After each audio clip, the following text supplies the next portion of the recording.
আল্লাহ বললেন ইসরাফিলকে তিনটা ফুৎকার দেওয়ার জন্য আমি তৈরি করেছি। প্রথম ফুৎকার যখন সে সিংহার মধ্যে হাঁকিয়ে দিবে তখন এই অবস্থা হয়ে যাবে। এবার দ্বিতীয় সিংহায় ফুৎকার দেওয়ার জন্য আল্লাহ অর্ডার করবে।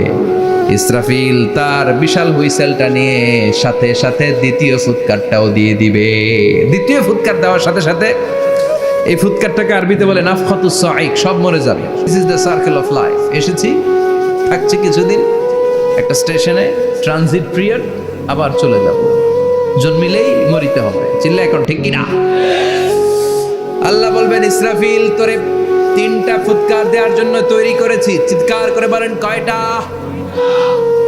একটা ফুৎকার দিয়ে দুনিয়াটারে তুই লন্ডভন্ড করে দিলে রে ইসরাফিল। এবার দ্বিতীয় ফুৎকার দিয়ে পৃথিবীর সব মানুষগুলোর আত্মা নিয়ে নেয়ার ব্যবস্থা করে দে। মুহূর্তের মধ্যে ইসরাফিল সিংহার মাঝখানে ঠোঁট লাগিয়ে দ্বিতীয় ফুৎকারটা দিবে। দ্বিতীয় ফুৎকার দেওয়ার সাথে সাথে সব শেষ। মালাকুল মাউত পৃথিবীর সব মানুষের আত্মা সংবরণ করে নিবে। সব শেষ, মানুষ নাই, জিন নাই, দানব নাই, কেউ থাকবে না। যে ইসরাফিল ফুৎকার দিয়ে সব লন্ডভন্ড করছে ওইটাও নাই। ইসরাফিলও চলে যাবে, নাকি ইসরাফিল থাকবে? কথা কর, কেউ থাকবে না, থাকবে একজন। তিনি কে?